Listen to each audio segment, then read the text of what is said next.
You are listening to the Wool Academy podcast. This is episode number 53. Hello and welcome. My name is Elisabeth van Delden, and once a week we talk to an industry expert from the wool industry supply chain from farm to fashion and beyond, delivering strategies and insights to be successful in wool and showcasing those beautiful stories wool has to tell. Today's guest is Isak Staats. Isak is the general manager Wool and Mohair at BKB in South Africa. Welcome, Isak. How are you today? It's great to have you on the show. Good afternoon, Elisabeth. Very nice to meet you. Talk to you as well.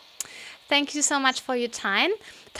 And I would like to ask you to just introduce yourself and explain to us the work that you do in the wool industry. As you said, my name is Isak Staats. I'm the general manager of Wool and Mohair at BKB.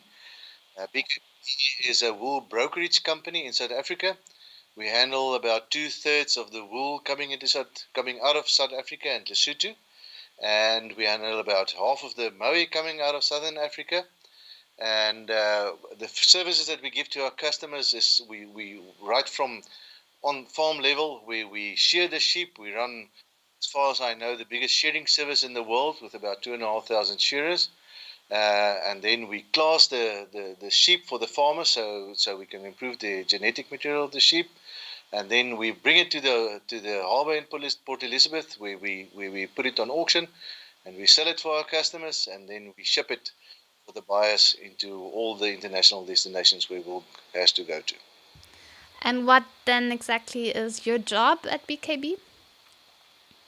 I manage this whole process from the people working in the field. We've got about 60 people working in the field looking after our farmers. We've got the 2,500 shearers and another 300 working in the warehouse. And all of these people report to me to make sure that everything that has to do with wool at BKB, Wool and Mohair at BKB, falls under me. Do you have a number of how many farmers you actually serve with all your services? Yes, we do. We serve 8,000 farmers. We divide the farmers into two groups. Commercial farmers, so that's farmers, let's say, with more than 200 sheep. There's 9,500 commercial wool farmers left in South Africa, of which we serve 8,000. And then we serve another 55,000 emerging farmers, small farmers, anything from one sheep.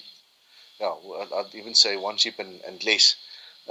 So our smallest customer sends us 700 grams of wool, and our biggest customer sends us 1,000,000 kilograms of wool. Oh yeah, I think I remember you telling me once that you can actually pay someone for their wool who just brings you 700 grams of wool, and that's probably like a pet sheep's wool, isn't it? That's right. So that's one of the our systems are very powerful, and it was developed a long time ago when most of the sheep farmers in South Africa was quite small. We handle about 32 million kilograms of wool in a year, and even in that system we can look after a 700 gram customer as an individual. So that wool comes to us in a shoebox or a plastic bag or whatever way, and all of that we can handle all of the variations that's possible to come to us. That's amazing. And before we started this interview, you were telling me that the first wool of the season is starting to come into your warehouse. And I once had the chance of you showing me around your big warehouse in Port Elizabeth. For anyone who has never been to a wool warehouse, can you describe a little bit how such a warehouse actually works and is organized? So our warehouse is divided into two main divisions. Okay, in the first place, it's quite a big area. So the warehouse, the total storage area is 11 hectares of storage space. Wool, the normal wool, and if I say normal wool, it's wool coming in a bale. Every bale, there's 230,000 bales coming through the system every year. Gets a unique number. It gets tested by the Wool Testing Bureau, which is an independent authority, and then we dump the wool we compress it to reduce the volume of the bales, and put it into stowage. And from there it gets packed into containers after being sold. On a parallel process, the wool that doesn't come in on bales needs to be sorted. We sort quite a lot of wool in a year, and that we put into what we call our bins, and again that gets pressed into bales and put onto auction again. And the last time I was visiting you, you were showing me some of the automation that you were putting in place to make the warehouse, I guess, more efficient, but also what you said earlier, that you kind of always know where which wool is at what time. Can you explain a little bit how you invested in this area? Yes, the main technology that we're looking up at is RFID technology. So what that means is it's a computer chip that can be read at a distance with radio frequencies. And it's actually very exciting technology. So for what we get in the warehouse out of it is that we are able to track every bale as it goes along. In terms of automation, the computer is making these decisions of where every bale should go. And that saves us. We've been counting the number of human interactions that we've been taking out of our system, and we've already taken out 15 human interactions out of our system. So in terms of automation, it's working very well. We're really excited about what we're seeing, how it's coming through into the system. And then we're looking at the next phase now is stock taking. That's also very exciting. So at any time the warehouse can have up to 90,000 bales in the warehouse, and it's a big area, so it's not that difficult to lose a bale. And with this kind of technology, you can actually plot where the bale is put into stock, and then parallel to that, we're doing investigation into traceability.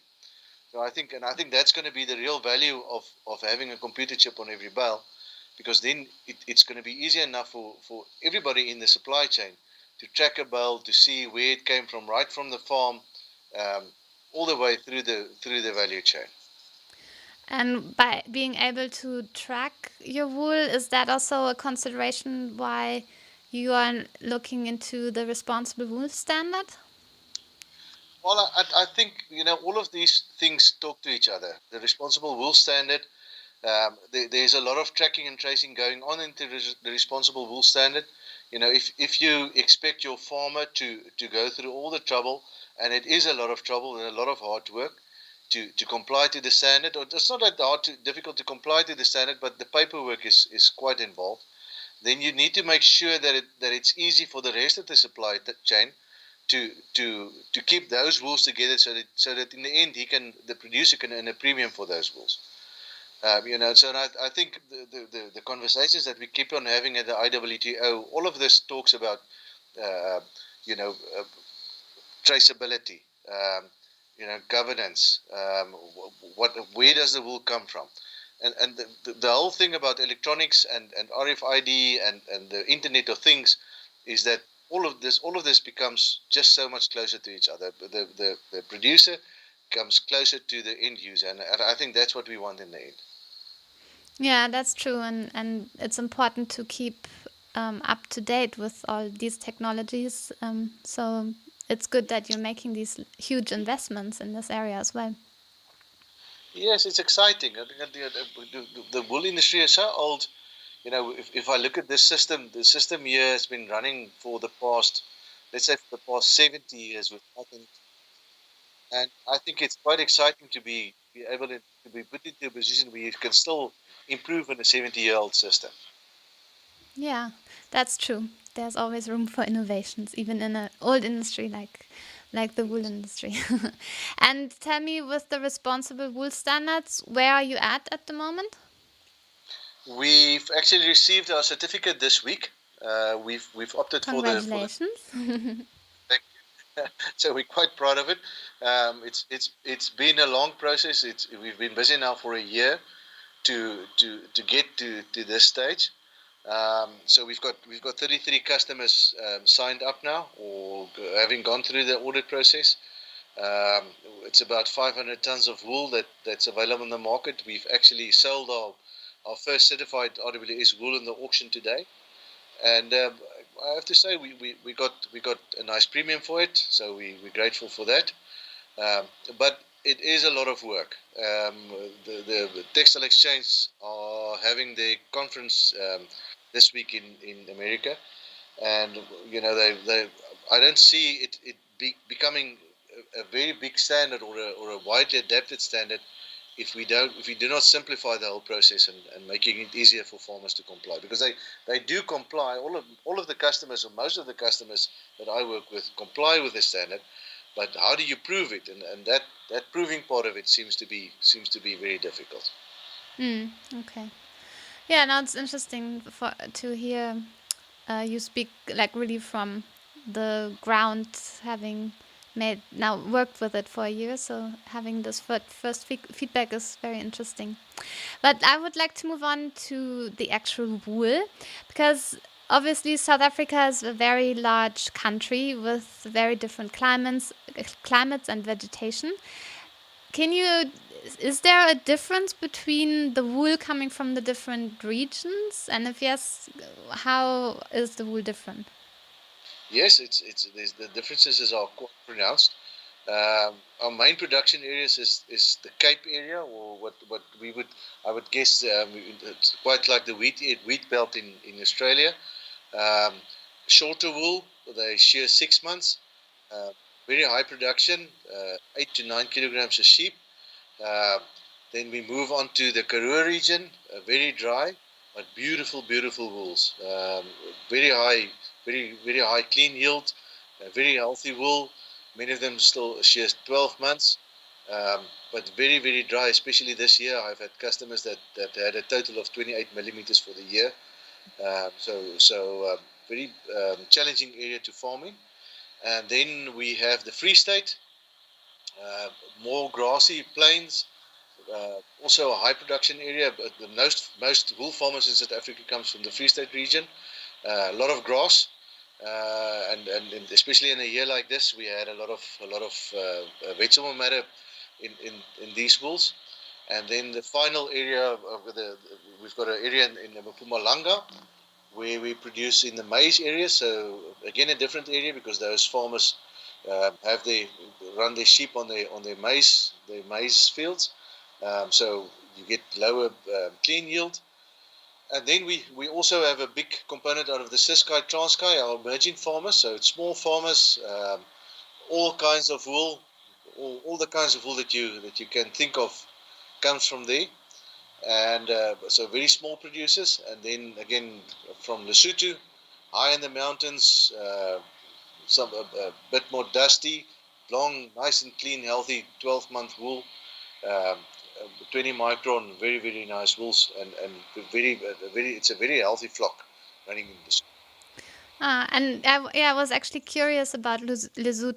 You say it, I say Lesotho, but you say Lesotho? Lesotho, yes. Lesotho. Okay. Yeah. Can you tell us a little bit more about the wool industry in Lesotho? Okay, Lesotho is a small country. Uh, we get there's about 5 million kilograms of wool coming from there, and 1.5 million kilograms of maui coming out of Lesotho. Uh, a very mountainous country, high mountains, lots of mountain passes. Um, and small farmers. So Lesotho is organized into shearing sheds, as they call it, or communal shearing sheds, where communities bring their sheep to be shorn, and the whole logistical system is based on these shearing sheds. So it's like a river that little trickles comes from the shearing sheds, and it goes into bulking sheds, and it goes into bigger bulking sheds, and then it comes to BKB. So, but very people are very passionate about their sheep. It's actually a law in Lesotho that they are only allowed to have merino sheep, and only white merino sheep. So they're very strict about having that. Um, know their sheep very well. Some of this actually something to say how the sheep. For many of those people, the sheep are more pets than they are production animals. So and some of it is very, it's very like I'd say maybe 200, 300 years ago, people still farmed the sheep like this, and many of the Lesotho farmers still farm like that. So it's actually something to go and see the amount of trouble that they go through to send wool to us. And do you know the history of how the merino sheep actually got to Lesotho? It was brought in. It was brought in by the English government when we still had a colonial government in South Africa. Um, yeah, I don't know much more of that. What I do know is that they the, one of the interesting things about Lesotho is that if you look up Lesotho on the internet, you'll always find the Lesotho people from Lesotho like wearing blankets, and there's a whole history from these blankets. And the first blanket, and it has to be wool. Those blankets are 80 to 90% wool. And the first blanket was given to the Lesotho king Moshoeshoe from an English king. And because the Lesotho king liked the blanket, it became kind of the national clothing of Lesotho. So even today, it's their formal workwear. Um, and if they want to honor you, they give you a blanket. So it seems somehow the merino sheep and wool was like somehow fit perfectly into the Lesotho culture, and they just like adapted Yeah. it and made it their own culture. It seems, Yes. yeah. Yeah, look at for many people, actually, when you go into the mountains, you'll find people only wearing a blanket. Mm-hmm. Blanket pair of shoes. So it's a very interesting, and those blankets needs to be watertight. So because Lesotho can become, it snows a lot. Mm. So it's a very practical thing to wear in Lesotho. I think water is actually wool is actually the second or the third biggest export Okay. after Wow. after water. Water is their first export, and then diamonds. Oh, okay. That's a nice first three exporting goods, all very important and valuable to all of us. And I also heard the story that there are lots of shearers that work also within South Africa actually come from Lesotho. Is there also, do you know the story behind that? Why there are so many skilled wool shearers coming from Lesotho? Yes, that's something that we started at BKB 20 or 25 years ago. The Lesotho people are natural stockmen. They just know sheep very, very well. And shearing being the other thing that's interesting is that the shearing is a occupation where you move around a lot. It's a migratory occupation, just like mining in South Africa. So South Africa gets a lot of its labor from Lesotho. Um, they love sheep. They're very nice people to work with. Our farmers have a real liking for them. Um, so they just naturally fit into our system. And did BKB like help train these Lesotho people, or are those Yes, skills that they also trained themselves on? um, we do a lot of training, especially on the sheep on the wool classing side. The shearing training. Usually a team will come in family. They'll come out as a family or a group of friends, and usually we have one or two guys in the team that the team is training for the next year. Um, and we support them. We've got full time instructors going around to the teams, making sure that they shear on a sufficient level. So it's a full time job to train shearers. We never stop with that. Ah, okay. That's also a good message to send out, I guess, to the responsible wool standard, etc. That also in that area you look after high animal welfare and high standards in caring for the Well, sheep. I think one of the things that the responsible wool standard alerted us to is that if you need to prove that everybody working with sheep is competent to work with sheep.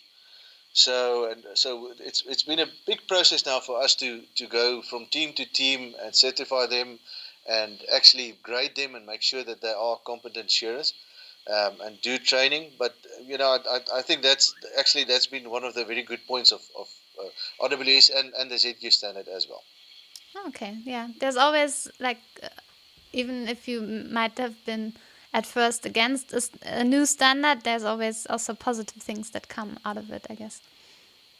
Yeah, a fresh pair of eyes is never a waste. Yeah.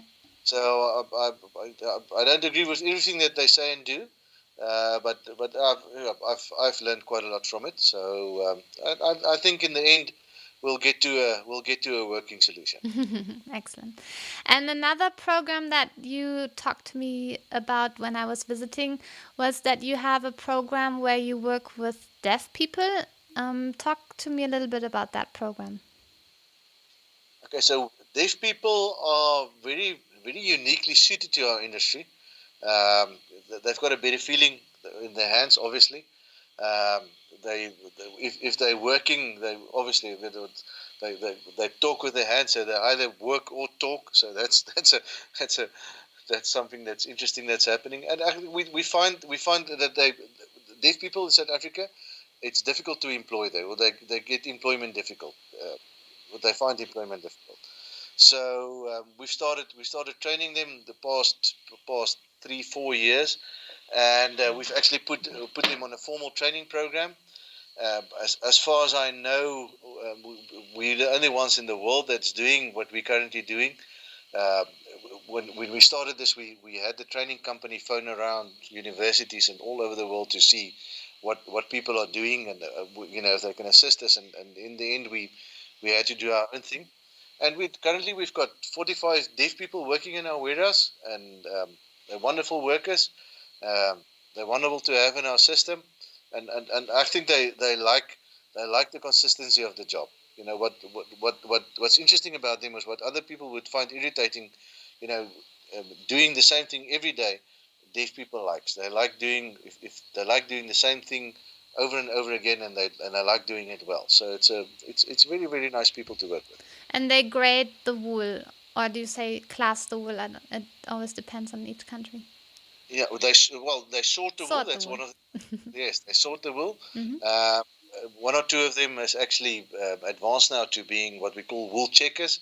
So the checker is the person checking that the wool sorter is sorting it as it's supposed to be. And then we've got just general workers, people driving forklifts or doing general work that's everywhere else.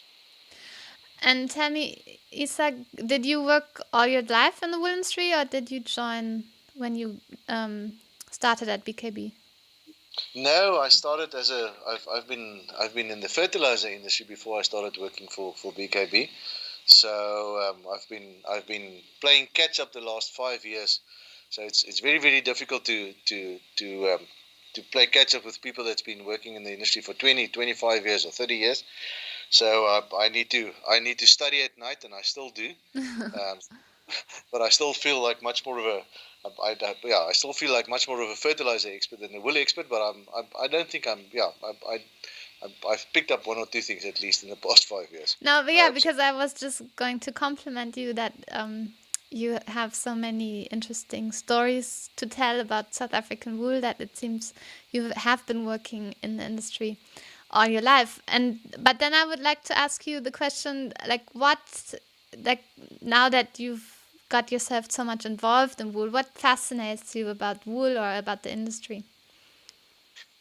Sure, a lot of things. I think that I told people this week I'm so privileged to be in an industry where I can still get up in the morning and say today we need to make this better.